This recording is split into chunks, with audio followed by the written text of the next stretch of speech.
दोस्तों, आज हम बात कर रहे हैं एक ऐसी एक्ट्रेस की जिसकी लाइफ किसी फिल्मी कहानी से कम नहीं है।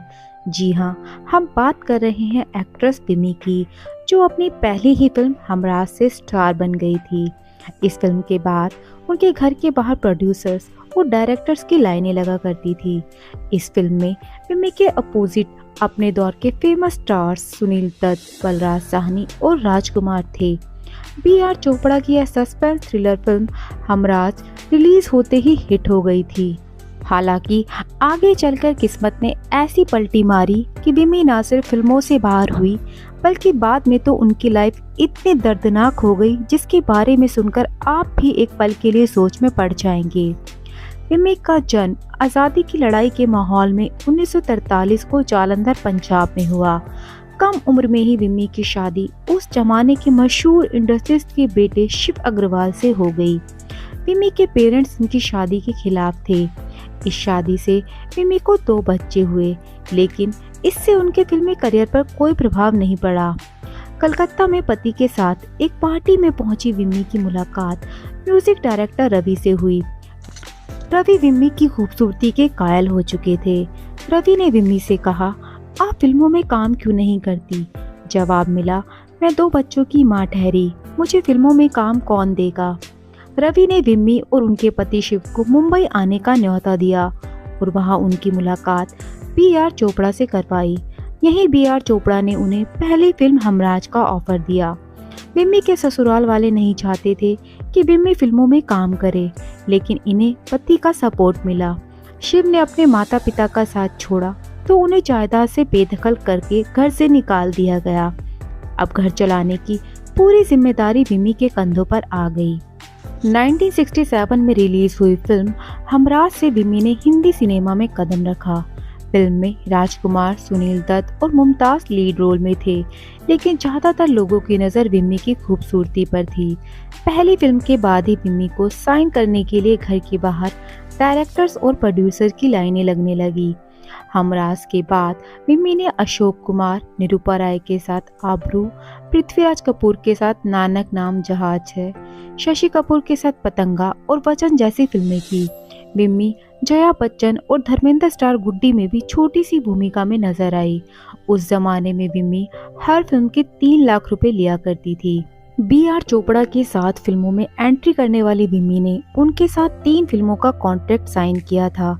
इस समय तक पति शिव विम्मी के सेक्रेटरी बनकर उनकी फिल्मों में हस्तक्षेप करने लगे थे। विम्मी को कई फिल्मों के ऑफर मिले थे, लेकिन बी.आर. चोपड़ा के कॉन्ट्रैक्ट के चलते वो फिल्में साइन नहीं कर पा रही थी। कॉन्ट्रैक्ट खत्म होने के लिए विम्मी और शिव बी.आर. चोपड़ा को परेशान करने लगे।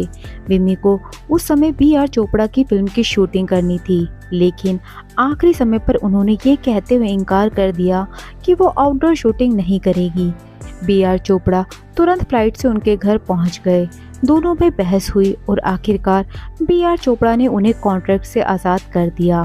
फिल्म हमराज के बाद विम्मी ने बच्चन, पतंग और आबरू जैसी कई फिल्मों में काम किया, लेकिन ये फिल्में बॉक्स ऑफिस पर कुछ खास कमाल नहीं दिखा पाई, जिसके बाद उनका बॉलीवुड में स्ट्रगल शुरू हो गया। विम्मी कुल 10 फिल्मों में नजर आई, जिनमें से ज्यादातर फिल्में फ्लॉप ही रही। पहली फिल्म के बाद उन्हें कई ऑफर मिले थे, लेकिन चंद फ्लॉप फिल्मों के बाद ही प्रोड्यूसर्स ने अपने हाथ पीछे खींच लिए। फिल्में मिलना बंद होने लगी और देखते ही देखते सारी जमा पूंजी खत्म हो गई। फिल्मों से निराशा मिली तो विम्मी ने कलकत्ता में विम्मी टेक्सटाइल कंपनी खोली, लेकिन ये कंपनी भी कर्जे में डूब गई। विम्मी उस समय जुहू के बंगले में रहा करती थी, लेकिन जब गरीबी आई तो वह आम जिंदगी जीने लगी। आर्थिक तंगी का दौर आया तो पति शिव शराब के आदी हो गए और विम्मी से मारपीट करने लगे। शिव विम्मी पर छोटे प्रोड्यूसर्स के साथ मामूली काम करने का दबाव बनाया करते थे। विम्मी के पति से रिश्ते खराब होते चले गए और इसी समय विम्मी को फिल्म प्रोड्यूसर जॉली से प्यार हो गया। विम्मी पति को छोड़कर जॉली के साथ रहने लगी, लेकिन ये प्यार भी महज कुछ दिनों तक ही विम्मी की जिंदगी में रहने वाला था।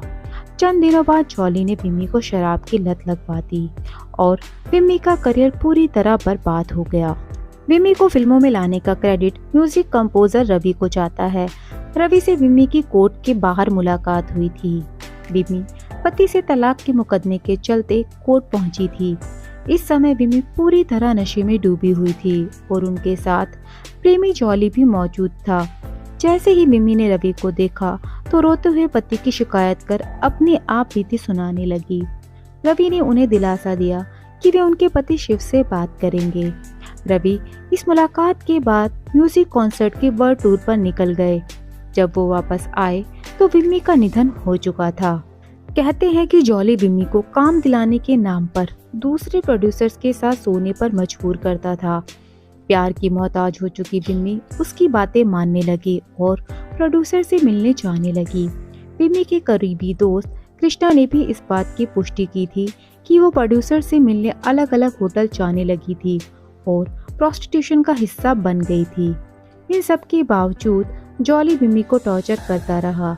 जब तक विमी ने जॉली से सारे रिश्ते खत्म किए तब तक वो शराब की आदी हो चुकी थी और यही शराब की लत उनकी मौत का कारण बनी।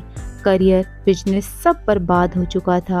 विमी लाइमलाइट से दूर हो गई और अकेले जिंदगी बिताने लगी। महज 34 साल की उम्र में विमी का लीवर पूरी तरह खराब हो गया। बीमारी का इलाज करवाने के लिए भी उसके पास पैसे नहीं थे। जैसे तैसे जॉली ने ही उन्हें मुंबई के नानावटी अस्पताल के जनरल वार्ड में भर्ती करवाया, जहां 22 अगस्त 1977 को विमी की मौत हो गई। अस्पताल में भर्ती विमी की किसी भी परिवार वाले या दोस्त ने खबर नहीं ली। हालात इतने बदतर थे कि विमी को अस्पताल से शमशान घाट पहुंचाने वाला या कंधा देने वाला भी कोई मौजूद नहीं था। आखिरकार जॉली ने ही एक चाय वाले का ठेला कुछ समय के लिए मांगा और ठेले में रखकर उन्होंने विमी की डेड बॉडी शमशान घाट तक पहुंचाई। मौत की खबर मिली तो सिर्फ 9 लोग अंतिम संस्कार में पहुंचे, जिनमें प्रोड्यूसर तेजनाथ जार, एस.टी. नारंग के भाई भी थे। विमी के निधन के बाद बी.आर. चोपड़ा ने एक इंटरव्यू में खुलासा किया कि मौत से 5 दिन पहले विमी उनसे माफ़ी मांगने पहुंची थी। विमी काफ़ी नशे में थी और उनके शरीर से सस्ती शराब की बदबू आ रही थी। गौर किया तो देखा कि विमी के हाथ और शरीर पर गहरे चोट के निशान हैं। उस समय विमी काफ़ी परेशान लग रही थी। विमी के करीबी दोस्त कृष्णा ने विमी की मौत को उनके लिए पेन रिलीवर बताया। उनका कहना था कि जिस दर्दनाक हालात में विमी ने ज़िंदगी गुजारी उससे कई गुना ज़्यादा बेहतर उनके लिए मौत थी। तो दोस्तों, ये था विमी का अर्श से फर्श तक का सफ़र। आपका इस बारे में क्या कहना है, आप हमें कमेंट करके ज़रूर बताइएगा। और अगर आपको ये वीडियो पसंद आती है तो प्लीज़ इस वीडियो को लाइक और चैनल को सब्सक्राइब ज़रूर करें। Thank you.